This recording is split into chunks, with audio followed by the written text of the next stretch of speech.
Oke, selamat datang kembali buat pecinta podcast Cak Tarno. Salam literasi. Nah, kali ini kita akan bincang-bincang terkait pemikiran Pierre Bourdieu. Nah, Bourdieu ini adalah dari ini mazhab kritis lagi, masih mazhab kritis dari Prancis lagi. Ya.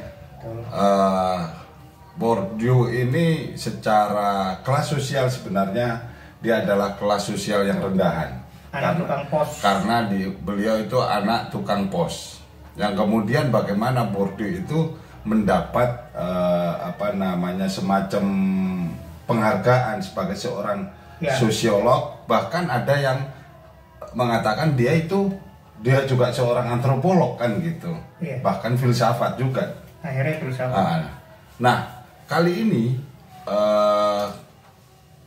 kita akan membincangkan terkait kapital dalam kehidupan modern. Kapital dalam kehidupan modern. Yang langsung akan memang setiap hari memang kita berdua. Jadi sementara ini.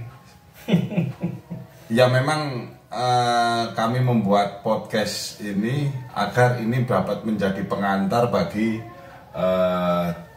teman-teman adik-adikku sekalian agar terpacu untuk ingin mengetahui Bourdieu, ingin membaca Bourdieu dan juga. Mendorong untuk meminat membaca sebagai perjuangan literasi. Untuk itu kami persilahkan Bang. Ya, tadi kan udah disinggung oleh Cak Tarno bahwa Bourdieu ini ini adalah seorang anak kelas bawah, anak tukang pos yang kemudian lahir menjadi elit intelektual Prancis. Ini suatu yang langka. Tapi justru ketika beliaunya ini berhasil untuk naik kelas tadi, menjadi seorang ilmuwan yang diakui di level elit Prancis waktu itu, ternyata dia ngalamin sesuatu yang justru itu jadi bahan pemikiran oleh dia untuk melahirkan semacam lompatan baru ya, tentang kapital. Kapital ini kan sebenarnya sudah sangat kuat diletakkan dasarnya oleh Karl Marx ya, pemikiran Karl Marx tentang kapital, dan mungkin tidak banyak juga orang di era yang kemudian itu berpikir ulang tentang makna kapital itu. Tapi kemudian Bourdieu karena pengalaman hidupnya akhirnya dia merasa bahwa nggak cukup apa yang diklasifikasikan Marx sebagai kapital dalam masyarakat, yang akhirnya lari berujung pada teori tentang kelas, bahwa itu nggak cukup. Faktanya bahwa saya dari anak kelas bawah sudah naik, dengan perjuangan saya sudah naik kelas untuk jadi seorang yang berkontribusi pada elit intelektual Prancis. Kok saya tetap masih ngerasa ada perlakuan yang berbeda. Lalu dia cari kan penguraian yang lebih lanjut. Itulah kemudian kenapa di pemikirannya Bourdieu ini kapital itu tidak tunggal lahirnya. Itu yang pertama, bahwa kapital itu sebenarnya terdiri dari komposisi kapital, dan kemudian itu tidak sekedar muncul dalam bentuk kelas, tapi juga dalam bentuk kehidupan pribadi. Nah, itu yang akhirnya menjadi satu dorongan baru untuk mengkaji teori tentang kapital dalam ilmu sosial, kan gitu ya. Oke. Jadi dia benar-benar dari pengalaman hidupnya dia belajar. Jadi dia nggak sekedar mengeluh, dia tidak sekedar kecewa dengan tanggapan teman-temannya di kalangan intelektual Prancis, tapi dia akhirnya melahirkan teori dari kekecewaan itu kan gitu. Iya. Melahirkan kritik gitu. Secara habitus kan gitu kan, bahwa secara habitus si Bourdieu ini kan dilahirkan sebagai kelas yang bawah tadi kan gitu, kelas bawah. Kemudian dia cari ternyata gak cukup modal yang ini kan gitu.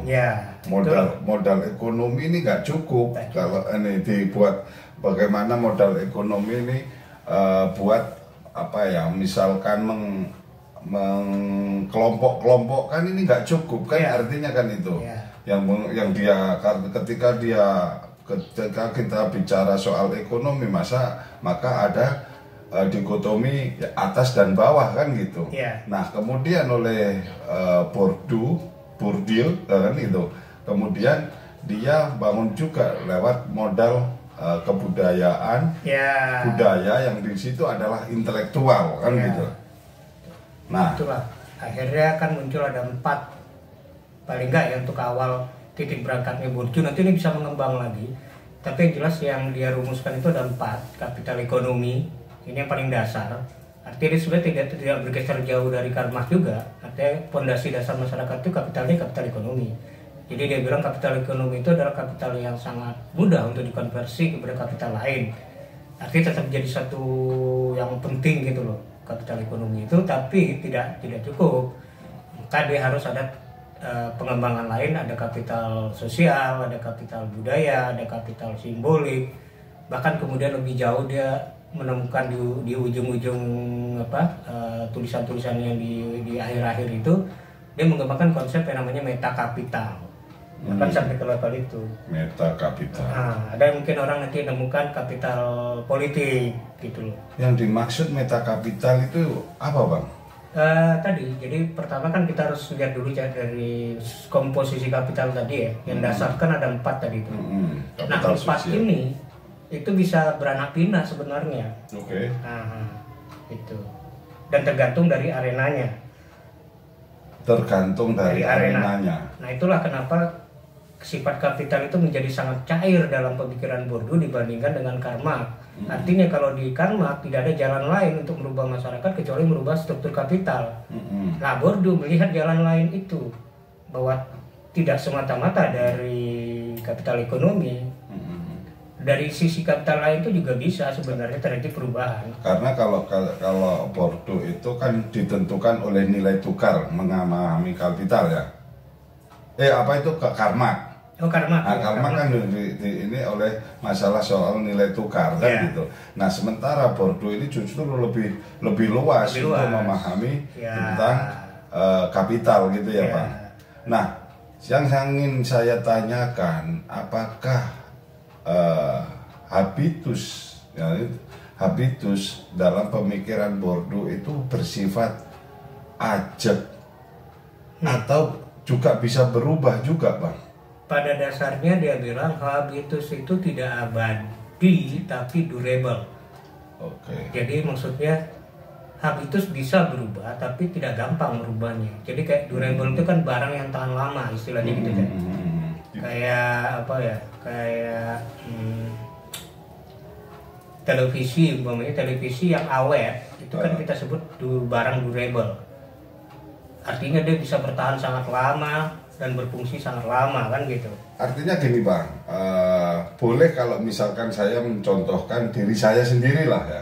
Boleh, silakan. Saya mengandaikan bahwa orang kenal Cak Tarno adalah seorang pedagang buku. Nah, kan jadi sebagai kapital simbolik tadi.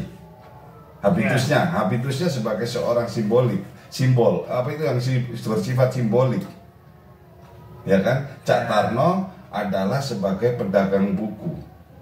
Nah, ketika orang itu mengenal Cak Tarno, maka dia adalah seorang pedagang buku. Yang kemudian juga ini oleh kapital relasi sosial tadi, kan gitu. Ini oleh relasi sosial. Nah, sekarang ini sementara saya sudah tidak seperti dulu orang yang menjual buku secara masif kan tidak gitu. Jualan buku lagi Tidak jualan buku lagi.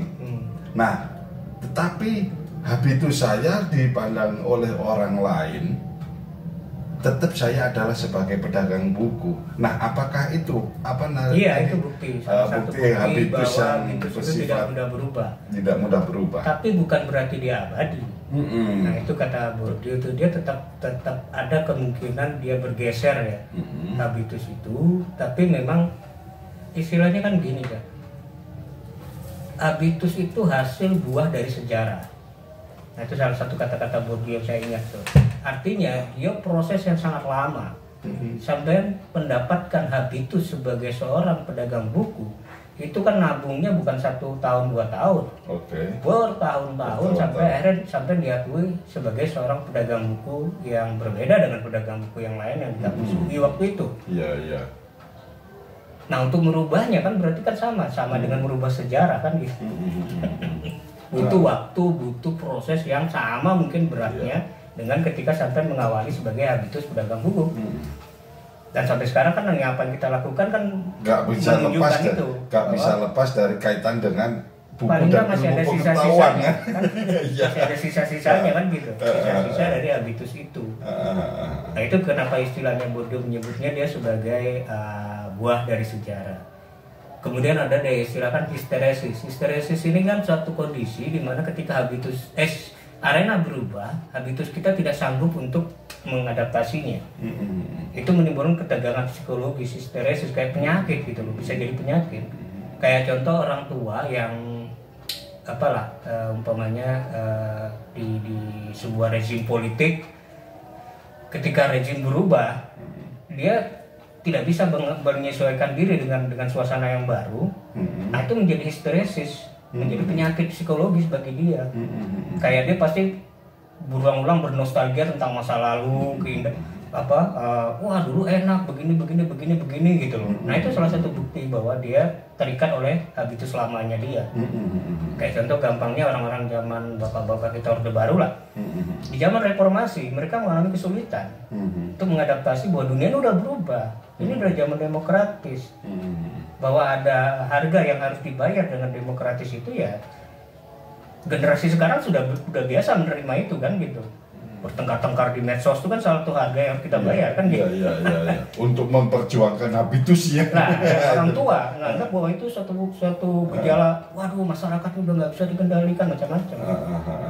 Histeresis kalau istilahnya Bourdieu itu. Oh ya, kita kan bicara kapital bukan. Jadi gini, tadi saya cuma ingin menyampaikan ada makna tertentu yang kita bisa ambil dari pemikiran Bourdieu itu gini. Jadi bahwa dalam kehidupan sosial, siapapun Anda, bagaimanapun Anda harus berhitung dengan itu. Artinya, taruh kata Anda anak seorang yang miskin, yang tidak punya kapital ekonomi, Anda jangan putus asa. Masih ada peluang untuk membangun kapital di kapital sosial, kapital budaya, kapital simbolik. Kan gitu. Begitupun kalaupun Anda anak orang kaya, Anda jangan bangga dulu. Karena Anda harus juga tetap harus membangun kapital yang lain kan gitu.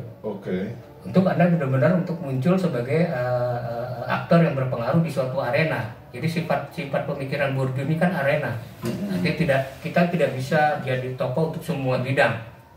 Kita hanya bisa memilih di satu titik bidang yang memang kita kuasai kan gitu. Arena intelektual sendiri, arena kesenian sendiri, arena ekonomi ya sendiri, arena politik ya sendiri.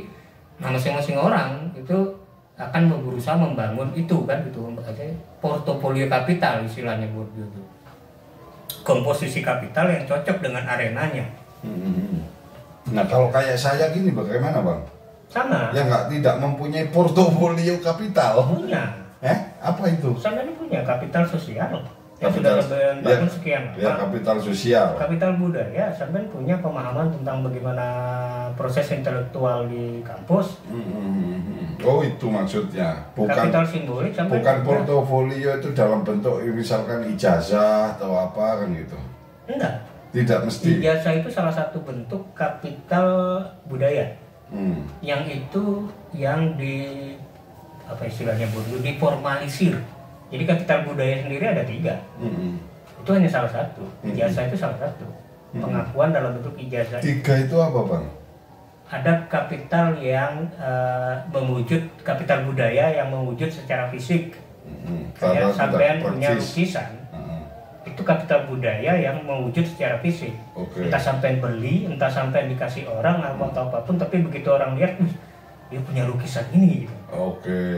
Nah, itu enggak tahu, umpamanya sampean punya buku itu jenisnya kapital budaya apa itu? Seni? Bukan, kapital budaya yang mewujud. Nah, gitu. Ada kapital budaya yang tadi yang bersifat yang harus dicapai dengan usaha keras. pendidikan itu salah satu. Nah, tapi kan tidak bisa itu orang tua nggak bisa sebenarnya membeli pendidikan bagi anaknya, harus anaknya yang berjuang sendiri sebenarnya. Dia harus susah payah belajar kan gitu, nggak bisa diwakilkan oleh orang lain. Itu satu bentuk lagi. Terakhir ya tadi yang budaya yang formal, yang diformalkan tadi, ijazah, kartu anggota untuk suatu organisasi yang ternama umpamanya gitu. Umpamanya sampai punya kartu advokat, walaupun sampai nggak advokat, tiba-tiba sampai diakui sebagai advokat gara-gara jadi anggota satu istilahnya organisasi sekarang, peradi atau apa yang nama apa organisasi. Contoh gitu maksudnya. Jadi kita dalam kehidupan modern itu dituntut untuk itu, untuk mengembangkan kapital kita dengan beragam hal tadi kan gitu. Tidak bisa tinggal diam. Teman-teman umpamanya belajar untuk mendalami suatu pemikiran, rajin membaca segala macam, itu sudah suatu tabungan untuk kapital budaya. Contohnya begitu. Nanti ketika orang ngajak Anda ngobrol soal Bourdieu, Anda nggak bengong lagi. Nah itu sudah suatu kapital. Atau ngobrolin quick count, kita nggak bengong lagi. Kok bisa sih bisa kali? Kita udah tahu kan gitu kan. Kita udah punya bekal kan gitu. Artinya, tapi itu pilihan Anda mau masuk di arena mana. Nanti Anda lihat sendiri di situ kapital mana yang paling berharga di arena itu. Kemudian Anda kembangkan lah, kan gitu. Artinya dinamika sosial itu akan kelihatan dari bukan cuma kelas kan gitu. Kalau dalam pemikiran Karl Marx kan kayak kelas ini kan harga mati. Sekali Anda kelas proletar, selamanya Anda proletar. Enggak. Anda dimungkinkan untuk masuk ke hal-hal yang di dunia modern ini terbuka sebenarnya, asal Anda mau usaha kan gitu. Anda mau berikhtiar, bekerja keras di situ. Nanti itu tujuannya apa? Salah satu bagusnya soal kapital dan habitus tadi itu nanti bisa diwariskan kepada anak kita. Gitu. Apa yang kita berhasil akumulasikan itu sebagian akan terwariskan ke anak kita, kan lumayan kan. Artinya bukan cuma kita yang nikmatin, anak kita bisa nikmatin juga sebenarnya. Artinya kan itu juga kenapa Bourdieu akhirnya menggunakan teori gitu, karena pengalaman hidupnya kan. Dia terwariskan kapital yang sangat kecil. Udahlah uang nggak ada, intelektualitas nggak ada. Kayak Marcel Mauss saja itu kan, Marcel Mauss yang mau nulis buku tentang The Gift itu loh, yang pemberian. Nah itu hadiah. Itu juga termasuk diturun, walaupun memang dia pinter bang, memang pinter. Tapi dia ponakannya Durkheim, kan gitu. Artinya ada warisan. Artinya dia juga mendapat manfaat dari Durkheim kan gitu, mendapat kemanfaatan dari kapitalnya Durkheim. Nah, kira sekarang ini kita sampai di sini aja bang, sedikit sebagai sebuah pengantar. Nah, pengantar ini harapan saya nanti buat yang mengikuti channel kami itu masih butuh untuk membaca buku-bukunya. Nah, kalaupun ada pertanyaan mau ditanyakan tentang yang barusan kita obrolin boleh. Nah, itu di komentar nanti buat teman-teman pengikut YouTube Cak Tarno bisa juga mengusulkan membahas apa selama pembahasan tema apa. Selama kita kira-kira masih terjangkau. Oke, sampai di sini teman-teman. Salam literasi Indonesia.